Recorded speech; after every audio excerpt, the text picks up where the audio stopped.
Yo, everybody. Welcome to Off Panel, a weekly interview podcast about all things comics, brought to you by Sketch.com. I'm your host, David Harper, and this week's guest is the writer of comics like Dot Self on Comixology Originals, Dirtbag Rapture with Oni Press, and the just launched, right before we did this, Kickstarter-fueled series, Foulbrood. It's Christopher Sebela. Thanks for coming on, Christopher. Yeah, thanks for having me again. I'm not gonna lie, I always feel really weird calling you Christopher. It doesn't seem right. I don't know why. You can just call me Chris. Christopher's just for print. Okay, I wasn't sure. I wasn't sure if it was like the brand. I'm not that, imperious, but I do like to see it all written out like that. It is nice looking. Like to see it written, but coming out of my mouth, it just feels strange. It's too many syllables. Yeah, it's a waste of effort. So I mentioned that Foulbrood started today. How's day one going? Good so far. We sort of bolted right out of the gate, and then I collapsed from lack of sleep. And then I ate some breakfast, and now I'm here. So out of sight, out of mind. I'm sure I'll start refreshing it again once we wrap up. But I'm trying to be nice to myself and not get caught in that loop. You told me over email that this would be a good distraction on day one. I actually think that's a really good idea because I imagine it would be really easy to obsess over the numbers of a crowdfunding. Oh, yeah. This is my third comics Kickstarter. And every time I do it, it's just like day one is it just feels like incredibly crucial. And then like if it's not going gangbusters, then you feel like, oh God, like nobody likes me, nobody likes this book, like nobody cares. It's nice to turn away from that for a little bit. I figure by the time I do a couple more Kickstarters, I'll like finally just like turn it on, talk about it, and then walk away. That's the dream, at least. Do you consider the Clown Motel Kickstarter like a different species than these ones? Yeah, because that was like a death sport Kickstarter. Like that was like most people. They just wanted to send you there. They didn't really care about the yeah. project. They wanted to watch a man die in the desert in a clown motel. So like the people who back that, like a lot of them did not give a crap about comics. Didn't know that I had anything to do with comics. Like they were just interested in making a man live in a clown motel for 30 days. You know, I still actually have my postcard on my refrigerator from that. Good. My family comes over for Thanksgiving and they're like, what is this? And I'm like, I sent a man to live in a clown motel. Haven't you? Anyways, you want some turkey? Yeah, no, that's it. I imagine that would be a different species because it's like, I think a big part of running Kickstarters is knowing what you can learn from and what you can't. And you couldn't really learn much from that. Like you could only really learn from like Short Order Crooks and was it The Death Define was the other one? Yeah. The Clown Motel, and that was my first Kickstarter ever. So, I mean, that was just a whole, I launched it on accident because I thought Kickstarter was going to take a couple days to review my campaign. And then so like I submitted it. Launch and it just rolled. Well, no, like I submitted it and then like 20 minutes later they were like, yeah, you're good to go. And I was like, okay, I guess I'm launching then. Like I had zero plan. I didn't really think probably the most effort I did was in the video. And even that wasn't a lot of effort. So, and then it got funded in like 4 hours. And I was asking for like $4,000 to like, as like it was a selfish gesture. Like I just wanted to go live like in the middle of nowhere for 30 days as like a writing retreat, and I just packaged it as like hey, watch me live in a clown motel for 30 days. And I was like, this is ridiculous. I'm setting my goals way too high. And then 4 hours, and people were like giving money, like, haha, now you have to live there.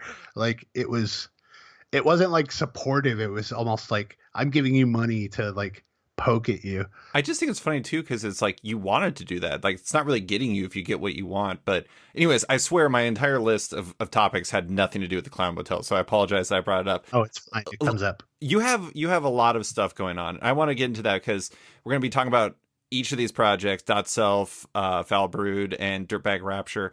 But I want to start with a broader topic because these three projects, and you had another print edition of Short Order Crooks come out, right? Yeah. Yeah, so you had four things that kind of came out, launched within about a month of each other.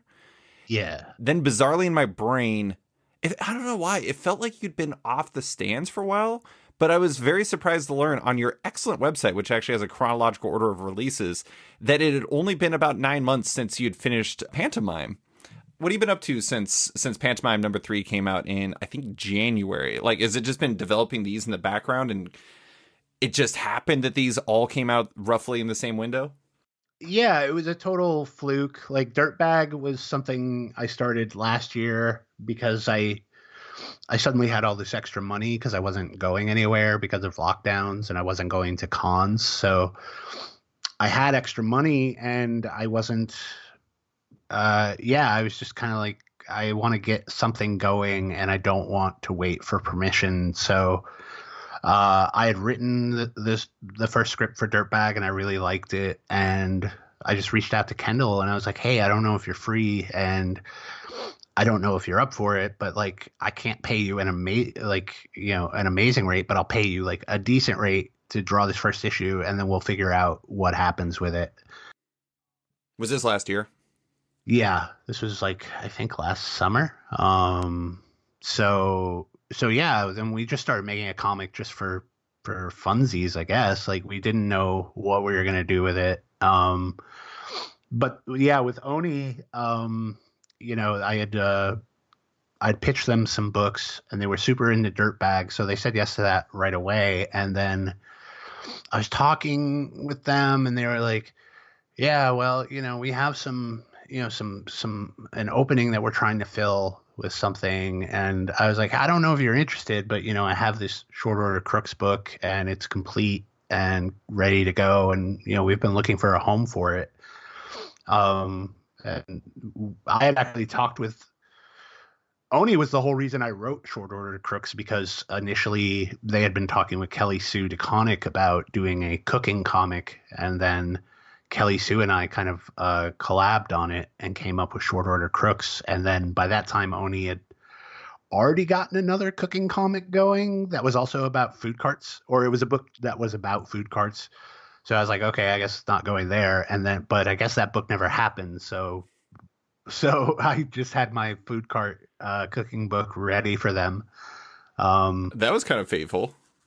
Yeah. I mean, I always knew that like it was a good book and it deserved wider the distribution. So I was just kind of waiting for who. I think, I was just waiting for that like serendipitous moment where I could just like say, hey, I have this whole thing. You don't have to wait on us. You don't have to assign an editor or anything. Like, I'll just hand you this book. That's nice.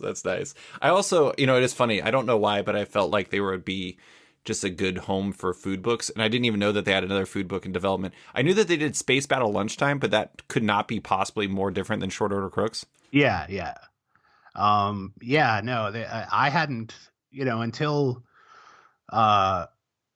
Kelly Sue and I had started talking about it. I'd never thought about, a cooking comic. Like I knew, about like cooking manga, just vaguely, but yeah, the idea of like trying to make cooking like a cool and compelling thing in a comic seemed hard to do. And I'm really drawn to stuff that seems like, well, I don't know how you do that. So I always like to dig in and see if there's a way I actually can do that. And it worked out with Short Order Crooks. I feel like I could see that in your books, because honestly, like this was going to come up later, but when I was looking at all three books, it sort of feels like sometimes there's extremely weird or frustrating things about the world. And in these books are almost your way to find a way to make them interesting to you. Like, the gig economy with Crowded, or like Dirtbag Rapture kind of has like a gig economy to it. Actually, it's not really kind of. She is basically Ghost Uber. So yeah, that makes sense. But it's like, I associate you with ghost stories. I guess more found footage movies. So like, I feel like there's that element to it, but then like everything with Dot Self is like our insane online lives mixed with downloadable selves. I could see you just being like, I don't get these things, or like, why do people love this stuff? Let's try to make it make sense to me but also make it extra insane in story form. Yeah, I'm sure subconsciously that's it. I never really go into a book thinking like, here's the big issue I want to tackle, or like, Right. here's the theme that it's about. What always works for me is like, if a book is compelling enough that I keep wanting to make it, then I figure somewhere in my lizard brain, there's something there that wants to work itself out in this book. And fortunately, at least, like, I tend to figure out what that thing is about halfway through writing it. If I'm really lucky, I figure it out even earlier, but usually midpoints where it dawns on me what the book is actually about. But I just prefer to let my subconscious kind of work at it. And it's weirdly, it's kind of fun to like have that moment of realization of like, oh, here's why I was like drawn to this so deeply. And like, here's what I'm actually trying to say. So is it basically just like before that moment, before that dawns on you, is it just you have this idea and you think it's going to be a good story, and then all of a sudden it becomes something different for you? Yeah. I mean, the main draw is like, I think it's a cool idea. And then, I populate it with characters who interest me. And then ideally, yeah, as I get into it more, then I find that thing that like sort of speaks to a deeper level of me, and makes it all kind of click together tighter and resonate more. I love that, because I feel like a very common question for people like yourself is, this feels like a really personal story, is it? And I guess it is for you, but sometimes not at first. It's like, Yeah. it becomes one later on when you connect it to, when you realize where it connects in your head. Mm-hmm.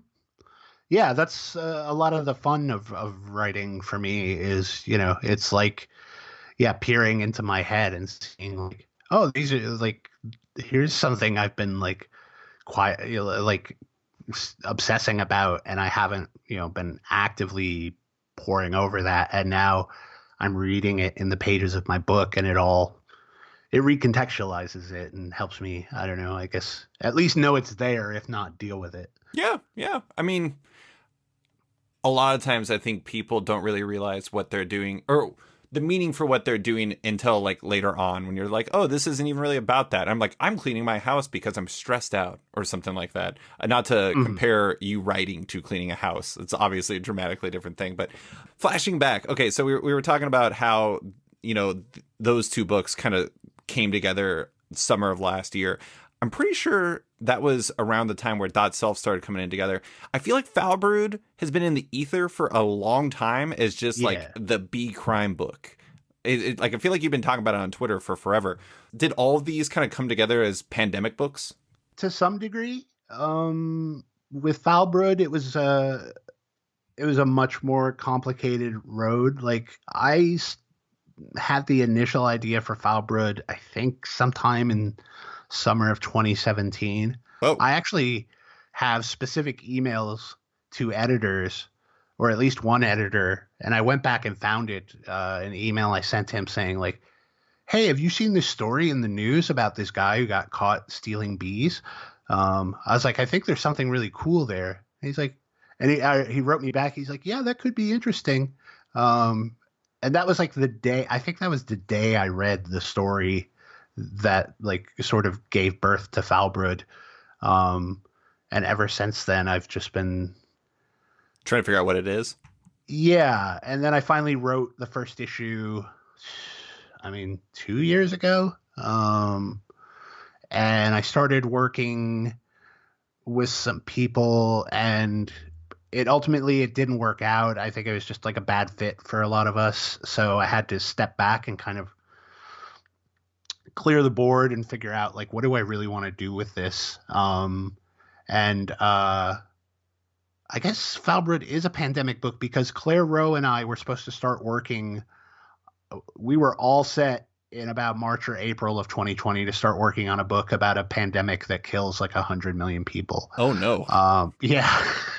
And so we were getting closer, and then I like, you have that moment of realization where you're like, oh no, this is actually happening, and this is going to be a thing.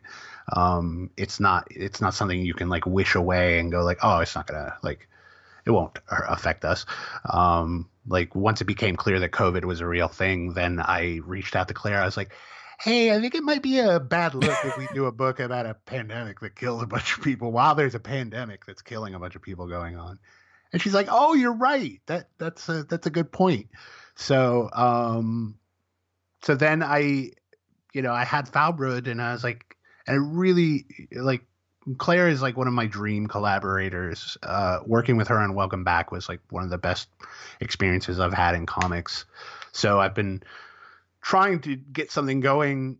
So I was like, hey, I have this book about bees and crime, and I don't know if you're interested, but I'll send it to you. And I sent it to her, and she really liked it. And then she had other stuff going on. So it was a thing we were talking about, and then she had like started in on designing stuff. Like she designed the characters, and then she was starting in on like the pitch pages.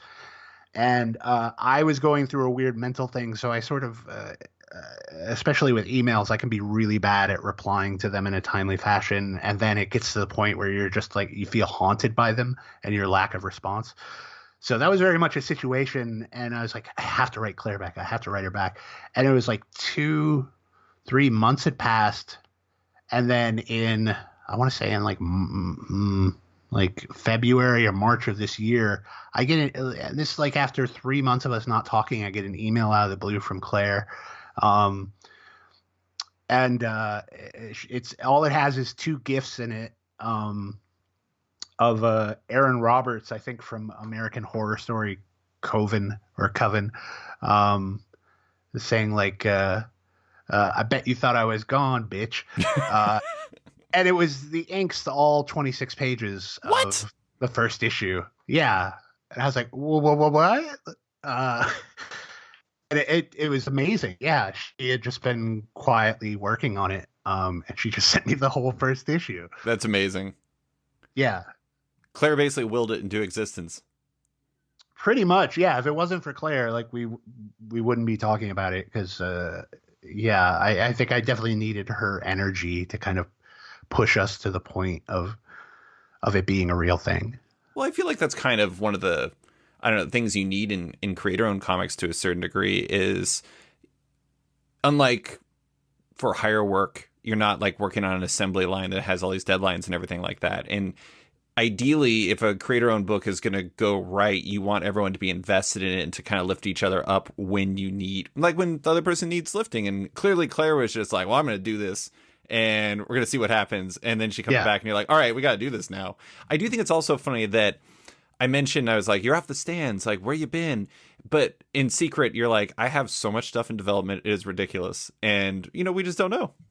Yeah, no, I mean, I have I've just been like working like normal on stuff, but comics being comics, a lot of this stuff just, takes forever to come out. I'm right now I'm working on, or I've been working on 2 books that are coming out next year. 3 books Crowded. that are coming out. Crowded is also like it's all drawn. We're just finishing colors now. It's all lettered. So yeah, I've been working. It's just, the trick with comics is like, you have to come out like month by month, just like any other comic. As a creator, like, if you skip a month or something, then, I try to not panic about it too. I used to have the big fear of like, oh, I have to have a book out like every month. I have to stay on people's brains. And I do think it's necessary. I do think like there is a very short memory and you can vanish from people's thoughts. So I was definitely anxious about getting stuff out, but I knew, I had a heap of stuff coming. So I never got too worried. I just had to ride out the bits where I had nothing coming out. I actually think that there can be that, but there also can be an inverse thing where it's like, I'm not saying this is the reason why Saga is popular, but Brian K. Vaughan hadn't written anything in I think like 2 or 3 years before Saga came out. And to a certain degree, people were like, I really want more Brian K. Vaughan comics. And with yours, I was like super jacked about getting so many books. And I think I've written about one of your comics 4 straight weeks in my Friday column because they keep coming. And it's like I'm excited for all of them. And maybe if they were kind of coming out in an ordinary fashion, there'd be kind of a rote like repetition to it. But now I'm like, oh my god, I'm binging Sebela comics. This is amazing. I love it. But okay, let's get into Foulbrood. It's your new Kickstarter series with Claire Rowe, Hank Jones, Hassan Otzman El Howe, and Jasmine Walls. It's about bees, crime, and intersection of bees and crime, as you said on Twitter and pretty much everywhere. I think that's perfect. I initially was going to make a joke about how was this inspired by the fake beekeeper lady on TikTok, but instead it was like something else that was even weirder that I didn't know about, which was actual bee crime. Yeah. What? So, I mean, how did, like, I don't know why in my head this is kind of like justified, but for bees instead of rural crime. Well, I guess it is rural crime too. It's just like bees. But so the inspiration for it was just like reading that story. How did it develop from there? Yeah. So I read this story about this guy who got busted with a buttload of stolen beehives on this like vacant lot. And the thing that really hooked me was they were interviewing one of the sheriffs who had found it, and he described it as, quote, like a chop shop of stolen bees. And that is incredible. Yeah, just like it lit up that part of my brain that goes crazy about stuff like this. And I was like, that's so cool. And so I just started to investigate. I was like, why do people steal bees? So I had to investigate why people steal bees, which is because bees are like a big money industry. You know, like beekeepers make a lot of money bringing their bees across the country to places like Northern California, where they have, you know, tons of like walnut farms and stuff. They'll basically like rent you their bees for a season. Is it pollination reasons? Yeah. Wow. So they'll like, yeah, I'll bring you, you know, X number of hives. I'll leave them on your land for X number of weeks or months, and then you pay me X number of dollars. And it's a lucrative industry. And then apparently some people figured that out, and they started stealing the hives so they could, you know, sell them themselves. I mean, I think what drew me in the most is like I'm really into these like worlds within worlds. The phrase I really like is terms of art, which is like terms that are only applied to like a specific niches. So it's like if one beekeeper was talking to another, they would both understand like the shorthand they're using, and like the word that you as an outsider would be like, what? But it's a term of art to them. They know what it means.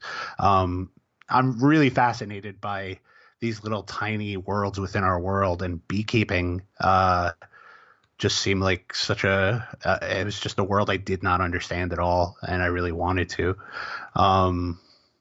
So yeah, then it was just about figuring out how to. I didn't want to make like a journalism comic about this story, so I just tried to figure out a way that I could make a story about stolen bees seem compelling. So I just I mean the trick with me is always inventing characters and figuring out who lives in this story, and once I can do that, the rest kind of coalesces pretty nicely around that. And now, a quick word from one of off-panel sponsors. You may have heard of Bad Idea, the experimental comic book publisher that's rolling deep with titles from electric talents like Matt Kindt, Mark Russell, Marguerite Sauvage, and more, and doing it with oversized, ad-free, over-the-top releases you can only find at select comic shops around the world. There's no variants, trades, or digital versions either, so if you want one of their big Final 5 releases that are being released throughout the rest of 2021, make sure to visit badideacorp.com to find a comic shop near you or to pre-order a copy online. Do so soon because rumors are saying Bad Idea is over, so this might be your last shot. And now, back to the show. You said on Twitter that you've never believed in a book as much as this, and we're excited to share it with the world. I mean, I'm not saying that you're diminishing any of your other books, but why is it that you, I mean, beyond like the idea of like marketing speaking, you want people to click on this link and everything like that, but why is Foulbrood something you believe in so much? Because it's it's a book I never, 5 years ago, or I guess longer, I never would have seen myself writing a book like this. Like in my wildest conceptions of like ideas that I would come up with, at no point did I predict like, oh, you're going to get really into like bees and rural crime. And it's it's just a much different book, I think, than a lot of what comics likes, it's a much more of a slow burn book at times. It's populated. Our main character is a woman in her late 50s, which is not, a character you see in comics a lot. It just feels like such an oddball that, like I'm a misfit too. So I think I relate to it on that level of like, it's the little comic that could, like, nobody thinks, if you walk up to a person and say, like, you want to read a story about bees, like most people are not going to be super interested, but trying to make it so that when you do that and explain it to them, people are excited about it. That's, I don't know, it's a kind of magic to me. So all my, books like Crowded, like I knew right away that I was like, this is a really cool concept. We've got a really cool world that we've built. Like, I know this is going to hit with people. And Foulbrood was like, I don't know. It feels like my weird freak kid that everybody's like, I hope they make it through this life okay. And I'm like, no, this kid is gonna they're gonna change the game. They're gonna show all of you. I love it. No, I mean that actually makes a lot of sense because I don't know. Like you said, Crowded. There was something about that just made sense. Like Dot Self, you can see the idea there. Actually, I have to admit, I thought Dot Self was gonna be way more haunting than it is. For some reason, I thought she actually died. And that, like, it was what happens after that. Anyways, that was just very poor reading by me initially, the solicit reading. But you can see, though, regardless of my inability to read, why people would connect with Dot Self, because there's so much of, like, present stuff there, like things that people kind of connect with. Foulbrood, I think it's more interesting because of those worlds within worlds. Like, some of my favorite things I read about are, like, the most random things, like, I read probably 6 years ago, there was this massive feature I read about this random chess tournament in a tiny town in this like tiny house where all of like the world, like I forgot what they call them, grandmasters or whatever, come and play every single year. And it was about how all these 22 poorly adjusted chess geniuses are trying to like destroy each other basically. And it was one of the most interesting things I ever read. Yeah. And I think that stuff's great. And so I don't know, Foulbrood is interesting because I feel like it has, I've never read this before angle that works really well for you because you want to learn more about this, but also for me because I've never read anything like it. And that's great. Yeah. I mean, and that's the cool thing is like putting it out in the world and realizing like there are other people out there who do want stories like this, who are intrigued by stuff that, ostensibly should not work. And so that's always cool. And then you go after the people who are just like, I don't know. And you convince them that it works and like you get them excited about it. Yeah. Well, I think it probably helps that you have a really good team. I mean, Claire, you've worked with before on Welcome Back. Mm-hmm.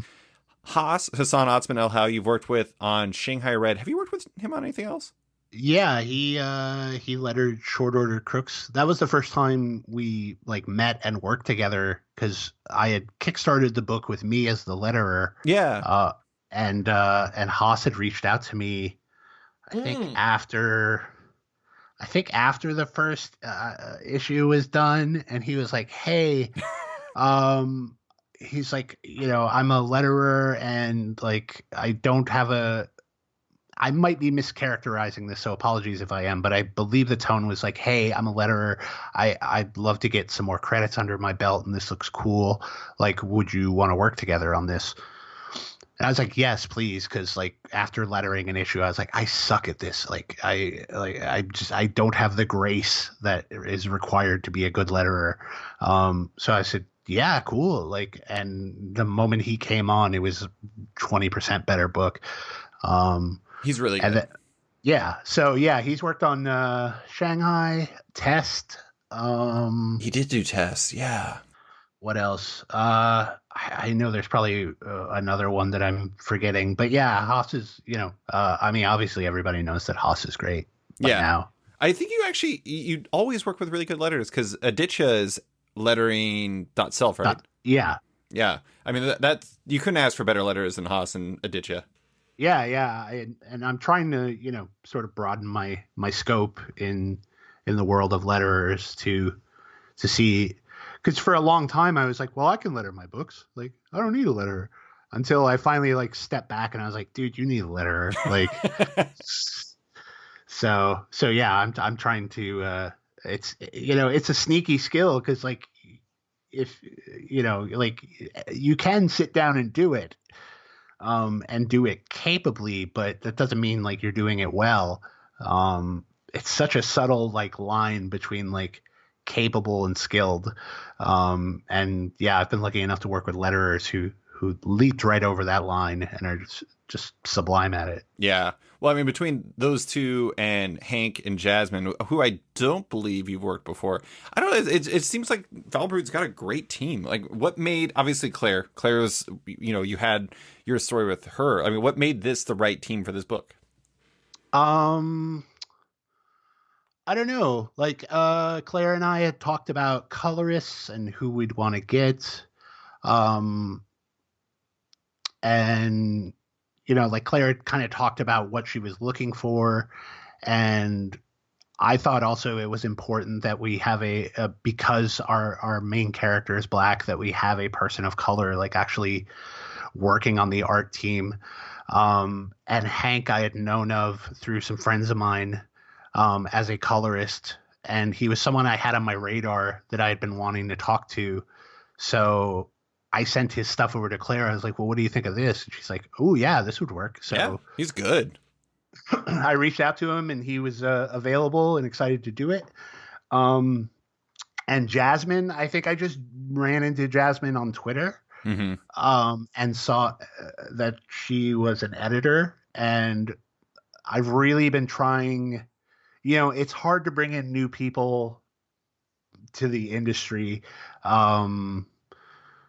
And it's a hard industry to like learn on the job. Yeah. So, but I think editorial is one of those places where you can sort of learn on the job. So I've been doing my best to like reach out to people who aren't editors, but who want to be. So like for Crowded, Juliet Capra, we were just friends, and she was, working at a comic shop, but she was always really, when I would tell her about my ideas, she always just had like really good feedback and stuff. And I was like, hey, would you want to edit this comic I'm doing? It also helped that she introduced me to Ro and Ted, but I was like, hey, would you want to do this? And she's like, yeah. And like, she's so good at it. And, I think there are just like a lot of people out there who are really good at it, but how do you prove that to somebody? So for .self, Sarah Harding was somebody that I had seen online and saw that she was looking for editorial work. So I was like, hey, would you be into this? And she was.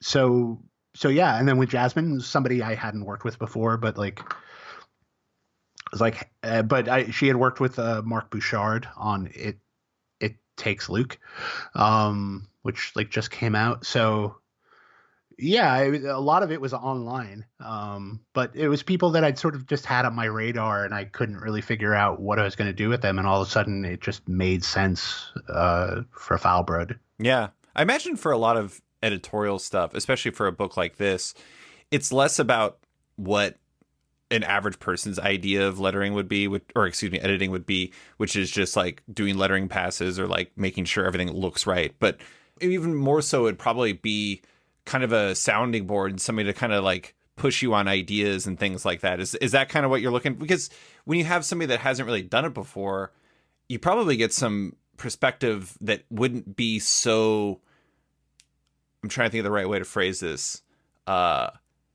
shaped by history of comics and how things have always been done. Yeah, for sure. And mostly when I get editors, that I hire editors saying like, listen, I don't expect you to run the book. I don't expect you to, keep the timetables and, harangue somebody who's late into delivering. Like I just need somebody to read my scripts and give me feedback and talk it out. I got really lucky with Jasmine on Foulbrood because like there was a period where I just like mentally was like out of it and I just sort of like checked out of stuff. But Claire was sending in pages for issue 2. But Jasmine was there and she stepped right up and she was giving really good feedback and like keeping it moving while I was, off in my dirt hole trying to get my brain back together. So, but I never asked her to do that. She just like, she's into the book enough and she believes in it that she like stepped up and did that. So that's great. Yeah. So this is your 3rd comic Kickstarter, 4th Kickstarter overall.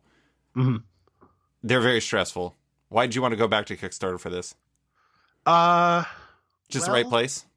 Yeah. I mean, Claire and I had put together a pitch. We had pitched it to a publisher who turned it down, which I totally understand, because of the kind of book it is. Like, it's not, we don't have like a big action centerpiece in every issue. And we don't have sort of that the stakes that a lot of comics have. So it definitely left us both like licking our wounds a little bit, but we sat down and talked about it. And there was another publisher who was interested, but then, it was weird. We had gone from like, man, I hope this publisher takes it, to like when this other publisher was sort of interested, we were like, we don't want to like screw giving up our rights. Like we want to own the whole thing. Like, and I think for Claire especially, it was like, well, we've come this far by ourselves. Like, let's just keep going. Yeah. And I still have the like text conversation between Claire and I where we basically like talk each other into doing a Kickstarter. And I was like, all right, fuck it. I guess we're doing a Kickstarter. And she's like, yeah. Like, so I feel like this happens a lot with you. Just because yes. You and Claire had that exchange this morning about getting the Kickstarter actually launched. Yeah. So I think it was, I fell off of Kickstarter. I shouldn't have. Like, when I started doing short order crooks, my plan was to like use Kickstarter as sort of a yearly or, twice a yearly platform to put out books. And I think I just hit this wall, not wall, but I hit this streak where I was just doing a lot of books and throwing one where I had to be responsible for everything was just like, but I don't want to, like, it's an anxious experience. Like it fills you with self-doubt and dread. So I was happy to like take a step back, but then like, I just realized like I need to have this sort of alternate platform where I can put out books that like won't fit in the direct market in a big impactful way. So this is me getting back to it. Like I want to get better at Kickstarter. I want to get better at marketing myself and being shameless without being obnoxious. I'm just sort of teaching myself all over again, like how to, I certainly don't want to run a publisher or, anything lofty, but I want to have an avenue where I can decide I want to do a book and put together a team. And then we just go out and, collect what we need to make it. And we don't have to worry about soliciting and, everything that comes with like direct market comics. So I'm trying to re-embrace that and dive back in fully. I feel like this is a very common theme right now with people. And the good news is there's a lot of opportunities out there. And Kickstarter's, I don't know, it's a really useful one. And I don't know, one of the things I've always been impressed with a lot of Kickstarters, like you look at somebody like Spike Trotman and how Spike basically is constantly building off of her audience that she has for the previous one. And it's just like, I don't know. Obviously, she is. Iron Circus is a publisher, so it's a slightly different entity. But but she's my hero. Yeah, but I mean, when you have that kind of frequency, like if let's say you did release 2 books a year or something like that, you would have those. You would be able to keep emailing that person, those people who backed the last one about this new one, and in theory should build. But I don't know. I mean, that's one of the tricky things, though, is like, how do you balance it with the emotional warfare that crowdfunding has on you? And by you, I mean literally anyone who does it. I feel it. All my stuff's crowdfunded, and I'm stressed all the time. Yeah, I mean, I think it's just, you have to build that callus. And I think I spent several years just not doing the heavy labor, so my spiritual hands got all soft. I gotta say, I backed at the Hive of Intrigue, which I love. It's like a blind box of randomness plus the 2 issues. I'm very excited about this. I hope it's extremely random. Yeah, it will be. I did it before for the Death Defying, and I don't know where I came up with the idea. I think because Death Defying was about magicians and magic, I was like, ooh, a box of mystery. But then I was trying to figure out stuff I could do for this campaign, and I was like, I really liked putting together those boxes of mystery. Like, it's just like, you get the comics, but then ideally you're getting enough other stuff that, fiscally comes close to making up for what you pay for it. But at least, I don't know, at least you get a good story out of it. Yeah. And I'm not sending people like bugs or like everything I send is useful to some degree, or at least an interesting item. I like the idea that you would send a DVD. I'm just really excited to see what random DVD you're willing to let go of that will eventually become my DVD. I spent, I think, the beginning of the pandemic ripping all my DVDs to hard drive. Oh my God. So they're all free to go. Yeah. So I was like, hey, that would be a good way to get rid of those. Because I used to have a much larger collection, and it's winnowed down. So like the stuff that I have is like the stuff that I absolutely love. So nobody's getting. There are a few garbage things in there, but I won't send those to anybody. So you're funding the first 2 issues of the series. Well, why is it only like? Why'd you decide to do that instead of more, or like a graphic novel or something like that? Because to do the whole series, doing the math, it would have been $45,000, and I just like, I'm not a creator at that level where I can go out and say like, hey, give me $45,000 and like expect that I'll get it. Like, right.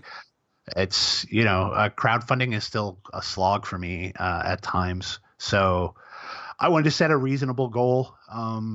And I didn't want to undercut us either. Like, I wanted it to where Claire and everybody else was getting paid something, like a livable amount. And it's also just kind of like a test probe of like, well, it's just 2 issues. Like,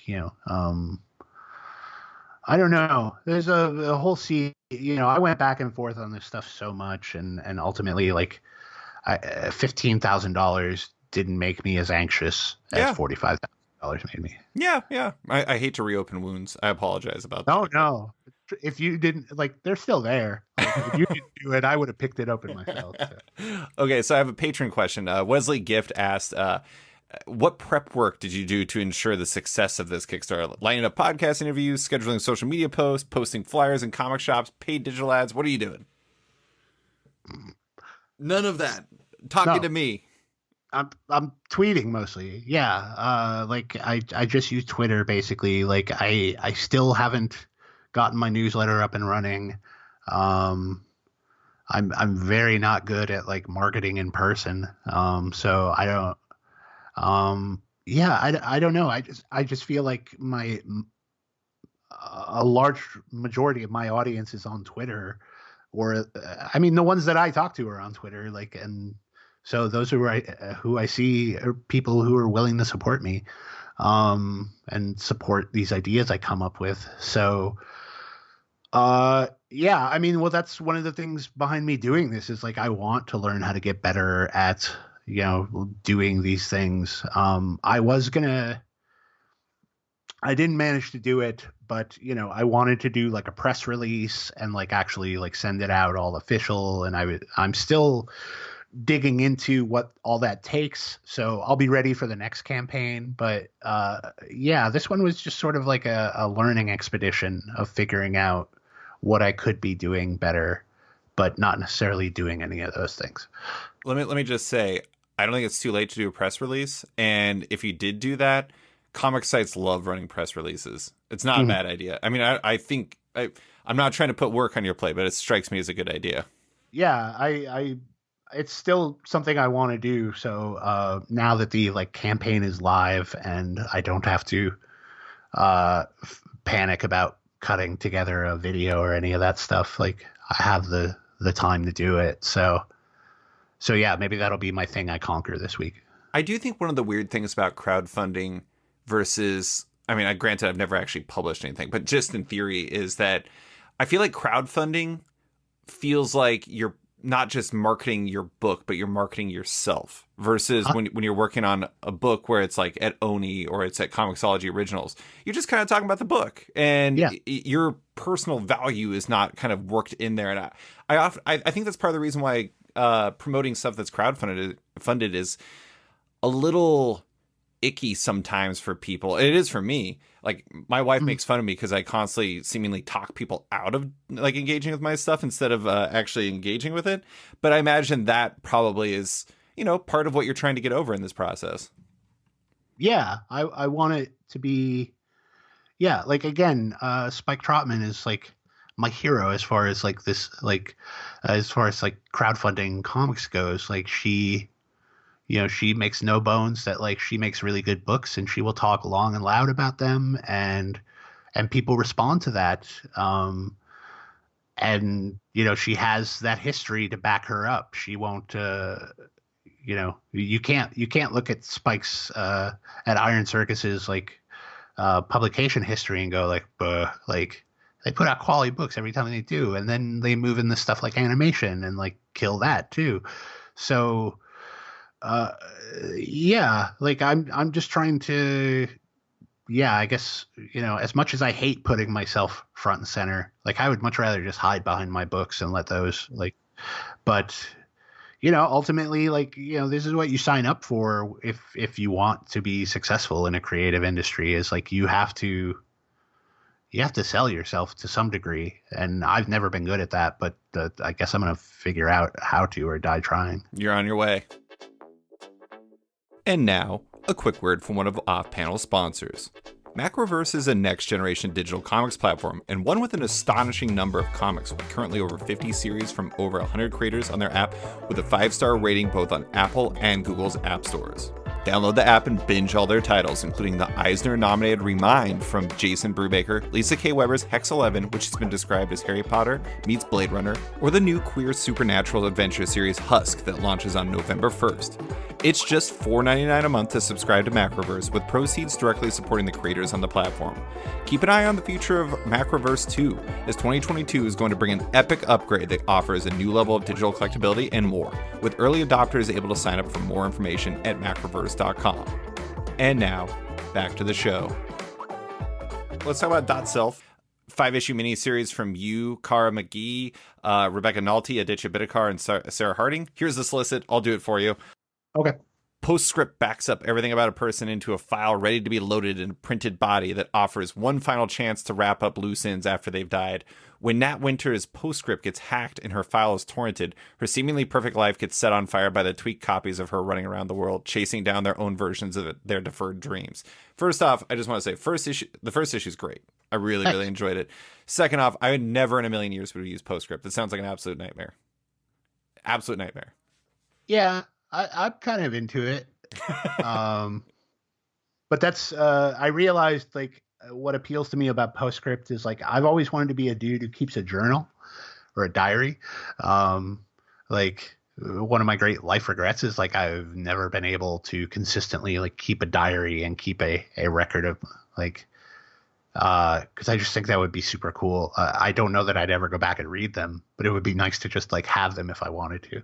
So I think what appeals to me about postscript is this idea that like, oh yeah, it's just recording everything. So if you want to go back, scan over it. And also like this idea that, when you die, this version of yourself can say all the shit you never got to say when you were alive. Like, because you were protecting people's feelings or you were afraid or whatever, like, it's like, oh, now you're dead.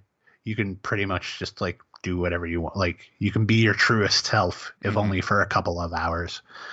I do think that's an interesting, like that what you just said there, and like the idea of like deferred dreams, because I think those kind of go hand in hand, where it's like the idea of you not being or saying what you wanted to do or say while you're alive is like, I mean, I think that's something that everybody confronts. I mean, like people constantly ask themselves questions like, what if I did this? What if I did that? You know, what if I told this person I loved them or I hated them when I was alive? Like, you know, how would that have changed things? I can just see that appeal. The only problem I get into is then I start thinking about the Black Mirror story, the entire history of you. And I'm like, this is ripe for nightmare. And also, I guess .self kind of gets there too, because having lots of yous running around is a bad thing. Yeah, no, it seemed like once I sort of settled on that idea, it just seemed like so ripe for chaos. I was like, I have to do this. Like, 'cause that's what I love more is like this person who's totally not prepared for chaos getting like thrown into a sea of it. And yeah, .self just seemed like rife with opportunity. You know, you have all these versions of yourself that are you, but they aren't you. And you know, they're out there trying to do things that you gave up on decades ago, or because it was stupid, or just you had to give it up. But like having these little facets of yourself out there running around trying to make it happen. I also think it's interesting too, because it's like I feel like so much of the way we live our lives is built around an overall idea of what success should be. Like in Nat's case, like she's got this perfect home and she's got this great husband who's a doctor. I guess he's a surgeon, isn't he? But either way, he's a doctor of some variety. And like got all this like beautiful looking home, all the latest tech gadgets, mostly because of the husband and stuff like that. You know, it's kind of like the Instagram idea of what life and success should look like. And then, you know, everyone's got their own things, like the things that like kind of hold them back from being happy with what they have. It's a really odd pressure, but I guess for you, what makes that an interesting place or, you know, territory to write from? I don't know. Yeah, I mean, I'm always fascinated by this idea of like, you know, you have this vision of your head of like, if I just had A, B, and C, I'd be content for the rest of my life. And then you get A, B, and C, and it's like you're still bored. It's like, oh fuck, I'm still me. Like, like this didn't fix me at all. Like it made everything around me better. Like my circumstances are better, but I'm still this same person. It didn't like magically wave a wand at me. And I'm certainly, you know, I'm what they call, or I've shed it to some degree. I think it's still in me, but what they call a locationist, which is a person who's like, oh, well, if I move to this brand new town where nobody knows me, I can start all over. Like I'll leave all my baggage behind. I didn't know that had a name. Yeah. And then you get to where you've moved, and within, you know, it's like, I'm a brand new me. And then you backslide because you're still you deep down. And yeah, you can't run away from it. So yeah, I just found that kind of interesting to explore through this weird setup of like, yeah, like that's I finally achieved everything to make me happy, and I'm still not happy. And why? Yeah, and the problem too is when you have I don't know how many total versions of Nat there will be out there, but when you have any number of them out there having the same feelings, that know that you're not totally happy with what you have, it's like, I don't know, that's a pretty good in your face reminder that you're at least I don't know if fraudulent's the right term, but you're not being totally honest with yourself. Yeah. I mean, you know, we all engage in varying levels of self-deception. Yeah. Like eating a pound breakfast burrito before a podcast is a good idea. That's something I had before this podcast, was not a good idea. Too much breakfast burrito. Yeah, a pound's a bit I didn't weigh it, but that's my guess. It was just okay, so I know you've been wanting to work with Cara for a while. Yeah. I don't know. At least from what I understand with Comixology Originals, it's kind of like they're funding it enough to the point where you can, you know, Cara's a really great artist. Was this just basically, it seems at least in part, one of the appeals for this was that you had this opportunity to work with her. Yeah. Yeah. Yeah, she's somebody I've wanted to work with for a bit.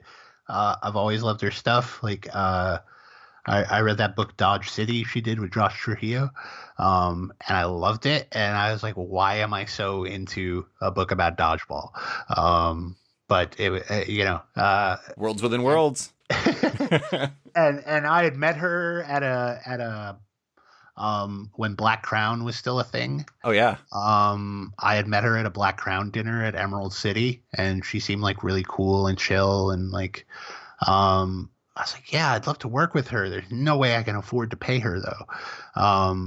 And one of the best things about the Comixology thing is, they give you, you send them a budget and they approve it, and then you're like, oh crap, I can afford her.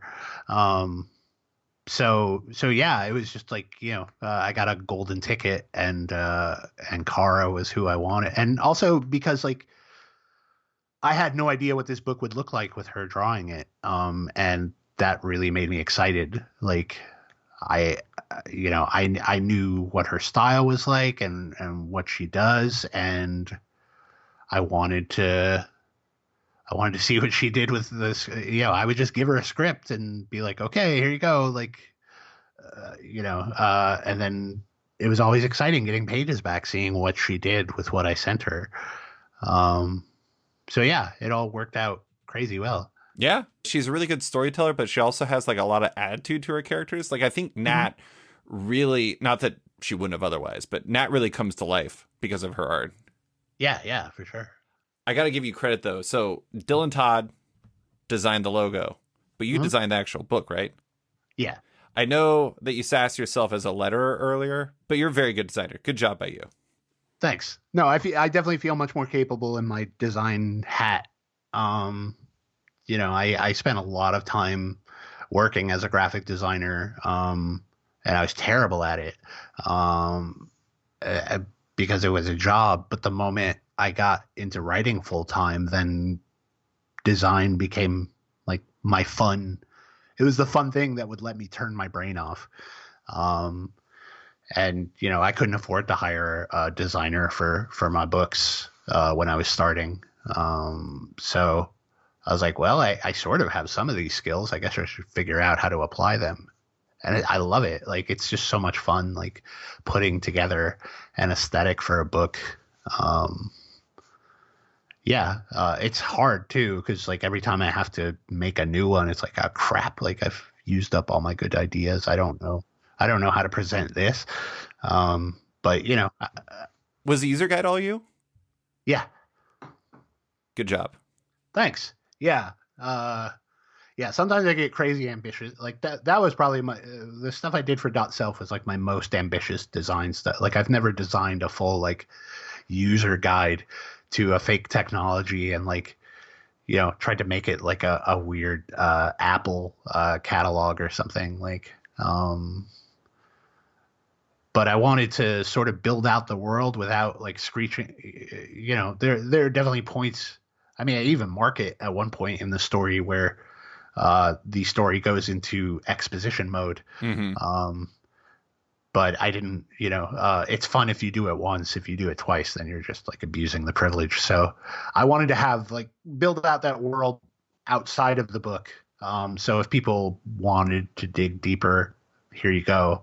But if you didn't, like, you're not gonna be confused for the whole run if you skip all my design nonsense. Yeah. For listeners that don't know, the user guide that I was talking about is Postscript is the whole like record your own life and then have your blank clone run around for 48 hours and talk about, share your, love and your hate for people or whatever. I don't know. Maybe just tell somebody that you really like the breakfast burrito you made once. It's too much breakfast burrito talk in this. What am I doing here? But anyways, it actually has like a full guide of all the different things that are in it. I think it's really funny that I actually read more of the user guide, and by more of the user guide, I mean I read all of it, versus whenever I actually get my own products where I'm like, I'll just figure it out. Whatever. Right. It's not a big deal. It's ridiculous. Why did I do that?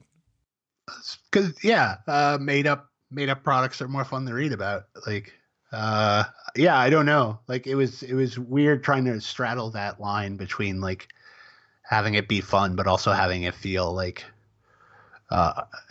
equally as like throw away as any.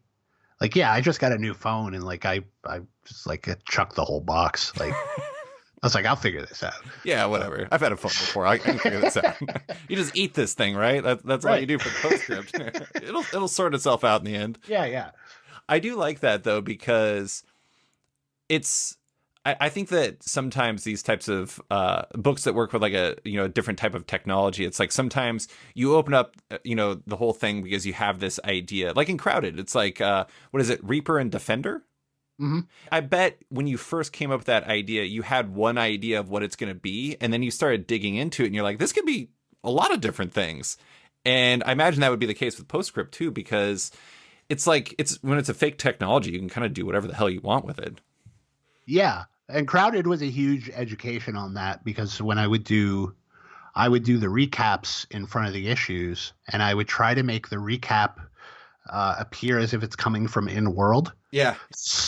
So, trying to design like websites that would be reporting on the events of last episode, and, make the UI look plausible.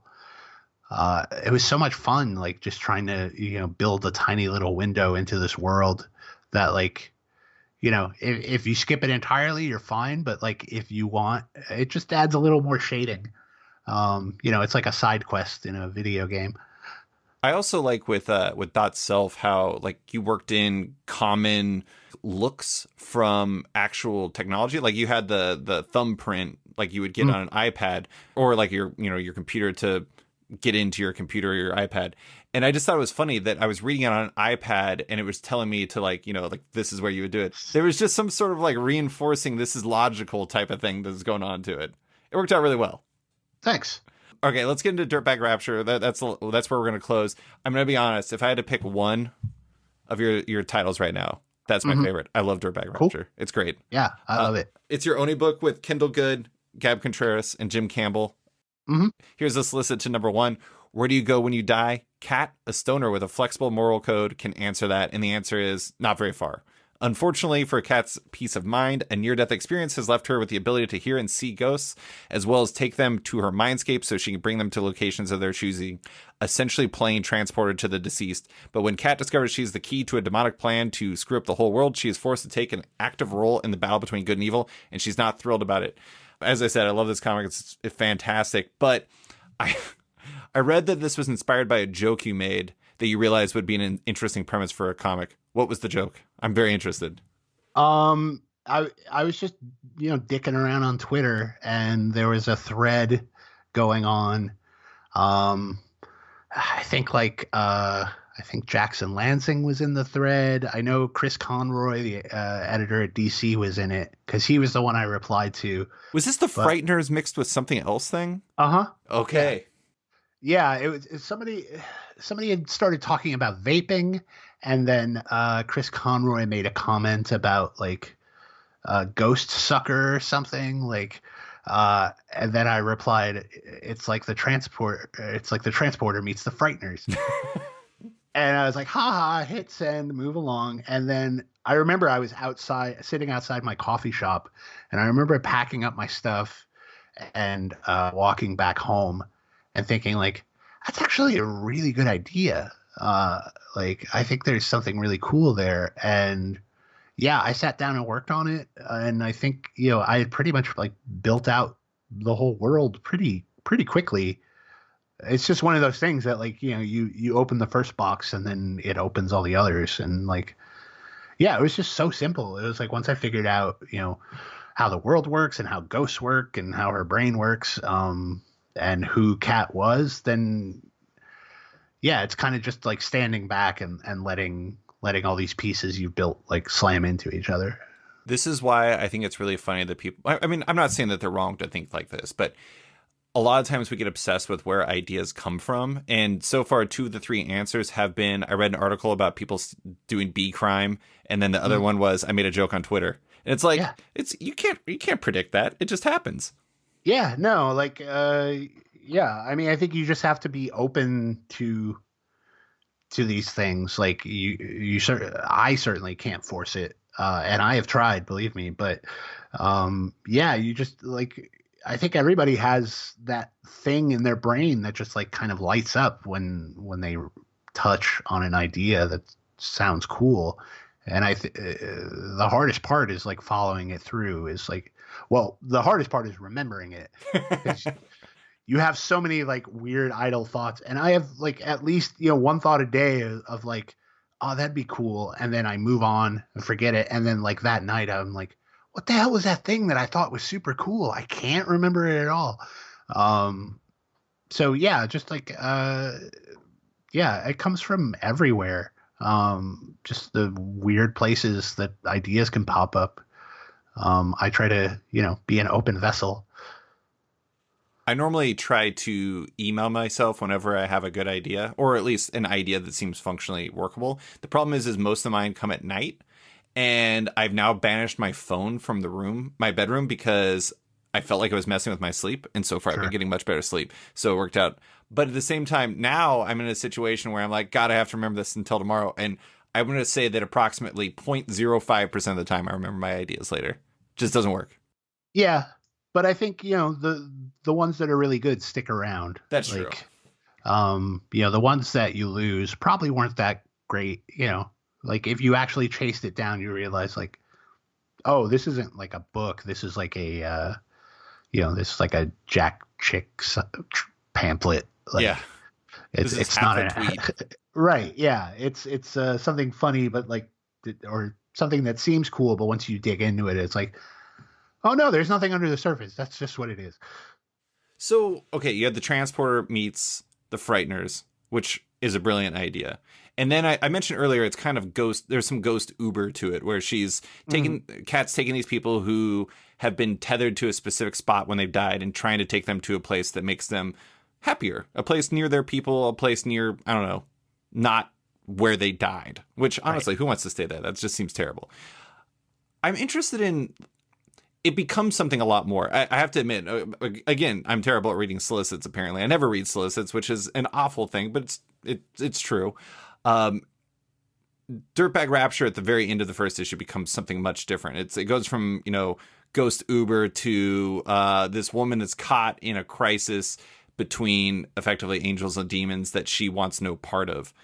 Mm-hmm. When did that part enter the picture? Was that always part of it? Or was there ever a point where it was just about this person with this very unique set of skills that has to basically transport these ghosts around the world? Yeah, I mean, the angels and demons thing wasn't right away, but it was still pretty early on. I think it was just like I was trying to work out the rules of being dead, of being a ghost. And yeah, I don't know where they came from. Like one is that, like as much fun as it would be to just do a 5-issue book about Kat, like having to deal with this, like there's not a lot of high stakes there. So that gave her way too much urgency, which I love, like, cause she's totally not prepared for this level of responsibility. Mm-hmm. So again, it's somebody just like thrown in the middle of chaos and you have to see how they deal. And Kat seemed like way less capable of dealing with a lot of this stuff. So yeah, I don't know. Once I realized it was going to be a funny book and I could kind of take a more jokey perspective, then I let everything just kind of blossom. So like thinking about angels and demons and actually like explaining why they are what they are. I have this in the notebook for Dirtbag Rapture, I have this big thick section that I call the Dirtbag Cosmology, where I basically worked out all the rules of the universe and ghosts and angels and demons. And like, I love that stuff. Like if I could just get paid to build worlds and then like walk away, I'd have to get paid a lot. But I love that stuff. I love just sort of creating this whole new reality, underneath the world that we live in. And the ghosts are perfect because like nobody can come and say, well, that's not very accurate. Mm-hmm. It's like, prove it. I have to say, one part that surprised me in the second issue, and this is very minor spoilers because it's about her friends, and so friends are not that spoilery, but I know this is a weird thing to say about a series that fundamentally is about a woman who can see and engage with ghosts being chased by angels and demons. But I don't know why in my head I was like, this is like weird stuff that's happening to her. But then when I meet her best friends, who are respectively a necromancer, a dimensional refugee, and a Bigfoot hunter, I was like, this is just a super weird world. Is this meant to be our world, or is this meant to be like a very weird world? No, it's meant to be our world. And at no point does Kat say like, oh, that's definitely like, that like Teaspoon definitely is from a sideways dimension, but that's what Teaspoon believes about herself. And okay. Like they're almost like a support group. Like, if Kat tried to tell anyone else about the things she can do, they'd all be like, you're fucking batshit. Like, get away from me.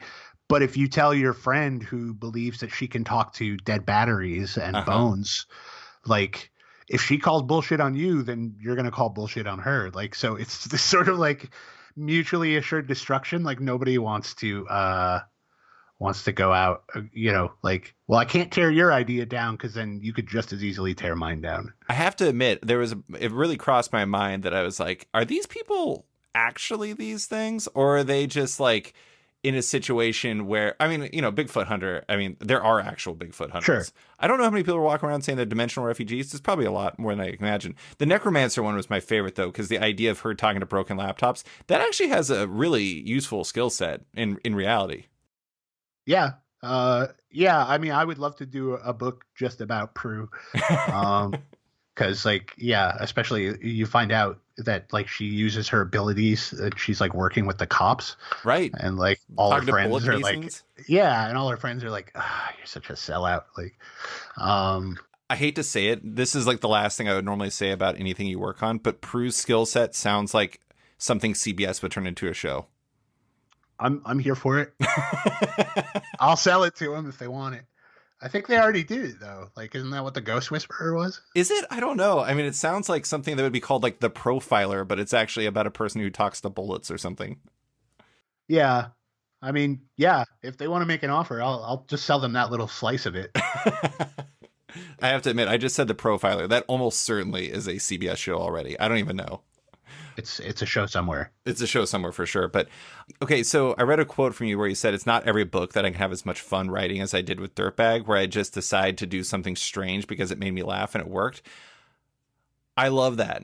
I mean, honestly, like that's one of the things that I often think about your work is you have this idea and you're like, how do I turn this into the most fun version of it? Like Crowded very easily could be a dark as hell book. Yeah. But instead it's super fun. I just don't want to like, I love watching dark stuff. Like, and I've definitely written some dark stuff, but I don't, like, especially with a book like Crowded, that's, 3 arcs, or 18 issues. Like I didn't want to live with like doing grim shit all the time. And like, let's see, let's like wallow in like how bad humanity can get. I mean, which it still kind of does, but it does it in a fun way, like of like, oh, of course humanity would do this. I think it's just, it doesn't appeal to me to like live with that in my head for so long. And it's a hard thing to keep up of like, sometimes I just want to, like these books are supposed to be fun in the end. Even the grim dark ones are like supposed to be enjoyable, but like, yeah, I just don't want to like walk around with it just doesn't interest me. And like I think more and more I'm coming to terms with the fact that like I'm kind of good at comedy or doing funny stuff, and instead of like, oh no, I have to be serious to be taken seriously, it's like, screw it, I want to do the stuff that I like and I have fun with. And with Dirtbag especially is like, it was just like a license to have fun. Like there's stuff that comes up towards the end of the arc that like, as I was writing it, I was like, what are you doing? And then I would get to the end of the page and I was like, no, that's great. That totally works. I'm not going to change it. Like, and I think it's harder to do that kind of stuff if you're like, I have to maintain this, sort of somber mood and like be serious about, man's inhumanity to man. The world has plenty of examples of that. I don't need to show people that. It seems to me as a reader that a lot of times your main characters kind of dictate what the book is going to be to a certain degree. And I just can't imagine Kat not leading to a fun book in her own way. Yeah. No, I mean, she's a disaster. I actually think she's a pretty competent person, though. Yeah, but like, in one area, but she also is like, she doesn't really go anywhere or do anything unless it's like, for ghost transporting, like, and her whole life basically got shut down by this thing, and now she lives in Tacoma, which is a far cry from Seattle for her. And yeah, I mean, like, yeah, she's capable, but she's also kind of a mess. Like, and I think all of us are, like, even the masters of their field are like, everybody's a little messy. Yeah. And I guess, yeah, I just like hanging out with messy people. Yeah. I like, one thing I really like about the book is it feels very lived in. Like, you have Human the Cat. Human the Cat is the best character, both because Human the Cat vaguely looks like my cat, but also because it's just a cat. And also, it's a good cat. And it's like something that fits Cat the person very much as a human. But I also like God, what is the name of the ghost hotel that she has in her brain? The Garcia Arms? The Garcia Arms, exactly. Like the Garcia Arms, like I love all the characters in there and how like there's the one character who's constantly like, can you read a goddamn book that's good? Like what the hell are you doing with your life? Like all those little details about it. There's just something about Dirtbag Rapture that feels very like relaxed and assured about what it is. And I'm not saying the other books aren't, but I don't know. There's just something about it I vibe with. Good job by you. Thanks. Yeah, no, it felt the same way to me. Like just some books are like, it takes forever to dig into each script. And some books are just like, no, I got this. Like, it's just like like I've never done this before, but somehow I totally know how to do everything. Mm-hmm. So you brought in Kendall because you're like, I got this money. Let's make it happen. Uh-huh. Why did you want to work with Kendall? Kendall, like I like his stuff. Like that book he did with Daniel Kibblesmith, The Doorman for heavy metal. It came out a couple of years. Like I really liked that book, and he had done a variant cover for Short Order Crooks that was really great. And yeah, he was just somebody on my list of like, I want to work with him, but I got to figure out what to work with him on. And I don't know. I couldn't say why the thought popped into my head on that particular day. Like maybe I had just seen like a tweet of his with some art of his pop up, but like, yeah, it just made sense to me. And sometimes that's how it works is you just like think like, oh yeah, this makes sense. Let's see what happens. I mean, the same with Cara was like, I don't know why I picked her for Dot Self. I just thought like this works and I want to see what it looks like.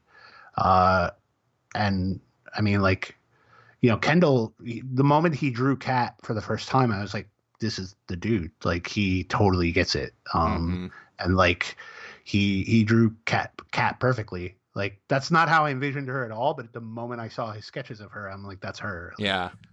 I was going to say like that was, I don't know what it is, but it's just, I guess it's just because Kat's kind of the gateway to all of this, right? It's like Dirtbag Rapture lives and dies on her shoulders. And if there's just something that feels right about the way he draws Kat. Also, again, very good at drawing actual cats like humans. So, I mean, I love it. I love it. I'm very biased. I also want to say Malachi Ward's variant for #1, amazing. Yeah, that dude's so good. It's crazy good. Yeah, like the huge smoke. I don't know what it is about that, but it just feels so right for the book. But okay, well, let's close with something that is dramatically different. It ties into all of this stuff, but like I mentioned earlier, I went on your website and you have this awesome chronological breakdown of everything you've done, which is shockingly useful for somebody in my position, especially because Comic Book Database is dead now. Right. It's been a weird year and a half plus for obvious pandemic reasons, but you've worked on some dramatically different projects. Like in the last 2 years, you've had Heartthrob conclude as a graphic novel. You had Short Order Crooks come out again, but in print through Oni. You had Dead Dudes come out with Ben Sears, drop as a graphic novel at Oni. You did Pantomime at Mad Cave as a single issue series. Your new books are a single issue series at Oni. Wait, is Dirtbag Rapture a mini? Yeah. Okay, I think it's a 5-issue mini. Mm-hmm. Crowdfunded single issue series, and then a digital book that's also 5 issues of Comixology Originals. That's a lot of different varieties. Crowdfunded, digital, print, graphic novel, etc., etc. Like, there's just a lot going on. Is that partially experimentation to see what what's working in this old comic book world, or is it just kind of finding opportunities where they are? Definitely the latter. Like I know enough about how comics works to know that I'll never truly understand how comics works. So I'm not out here like, yeah, let's like moneyball this system. You're not mad sciencing it? No. I'm just, I thought like Comixology was a cool opportunity. I like the idea of doing a book where the day you announce it, you just drop your first issue, like, and you don't have to do the whole like, oh, I swear this is coming out in 3 months. Like, so try to keep your enthusiasm up for 3 months and remember when it does come out. So, I mean, yeah, that was instantly appealing of like, oh, cool. Like we just work on it. We finish the whole thing. And then one day we just like say like, hey, we have a brand new book and you can read the first, 26 pages right here.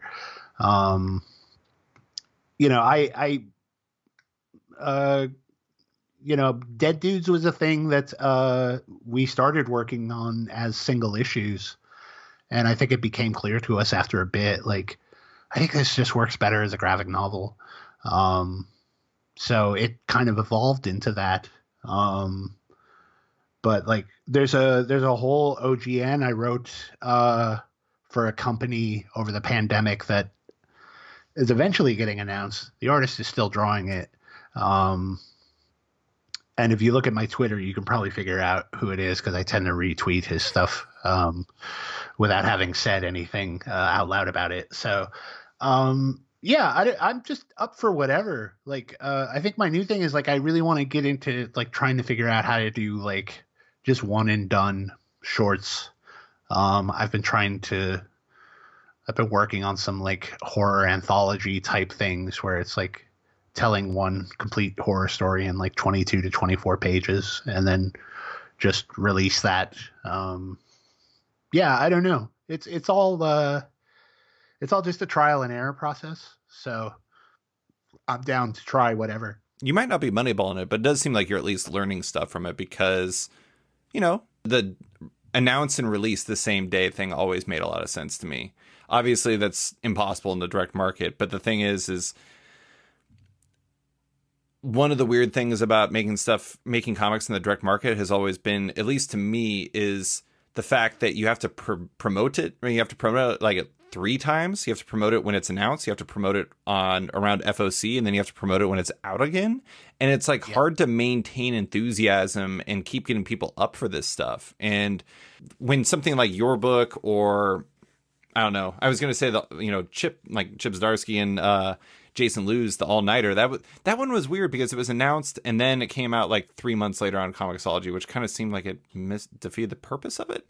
But I can really see the value in that like short distance, because if you want to activate somebody, it's better to do that without having to do it several times first. Yeah. I mean, because I think like people hearing about it, it's hard for them to keep up enthusiasm.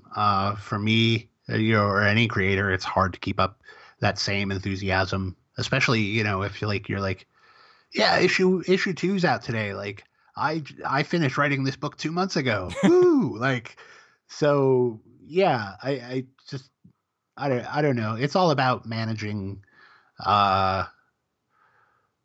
expectations. I don't know. I think there's a lot more variations we can do in comics that we aren't doing, like new methods that can be explored. So if I can figure out a way to do it and not go broke, I am up for that. That's the ideal mix. You got to keep Zola deep in carrots. Otherwise she's going to be unhappy. Don't worry, she's got a whole bundle of celery in the fridge just calling her name. That's the dream. That's the dream. Yes. But all right, Chris, that's all I have for you. Thank you so much for coming on to talk about Dirtbag Rapture, .self, Foulbrood, and everything else. I appreciate you taking the time, and best of luck on the rest of your Kickstarter. Yeah, thanks for having me again. Thanks for listening to this week's episode of Off Panel with writer Christopher Sebela. You can find him on Twitter at @xtop and in Dirtbag Rapture at Oni Press, .self at Comixology Originals, and the currently being kickstarted Foulbrood. Love Off Panel, want to support it? Subscribe to the podcast on Apple Podcasts today and give the show a rating or review while you're at it, but 5 stars only. You can also support the show by backing on Patreon. Find the show at patreon.com/offpanel, and when you back it on there, you get early access to each week's podcast as well as weekly content and more. Want even more? Subscribe to my subscription comic site Sketched at sketch.com for long-form articles, interviews, and the rest of the site's content and its members-only forum.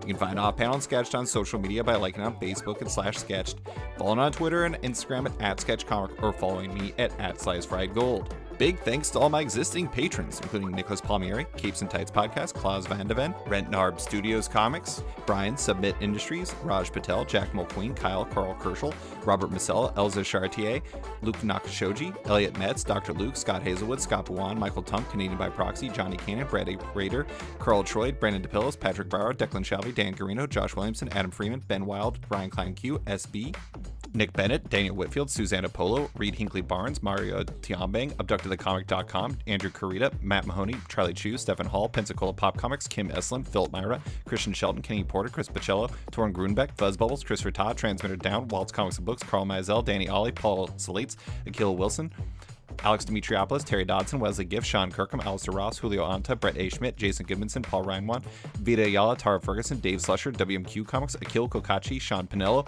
Ken Heidelman, Philip Seavey, Al Ewing, Ryan Alcock, David Kelly, Robert Wilson IV, Nick Polito, Brendan Fletcher, Jonathan Nilsson, Matthew Groom, Jason Massey, Adam Bogart, Matthew Taylor, Nick Patera, Jacob Sorelli, Ford Gilmore, David Baraldi, Nick Hall, Bjorn Basin, John Hendricks, Steve Anderson, Ian Maxfield, Cliff Chang, Colin McMahon, Chris Palmer, Scott McGovern, Nathan Fairbairn, Kat McKenzie, Adam Highfield, Fiona Staples, Mark Abnett, Mike Murphy, Michael Shirley, Tom Barnett, Jim Demonacos, Norbert, Nick Lowe, James Kaplan, and Mission Comics and Art San Francisco. You guys are all the best. A quick thanks to Upright T-Rex Music, who wrote and performed Off Panel's theme song just for the show. Check out their music on Spotify because it's completely delightful. Thanks for listening, and tune in next week for another episode.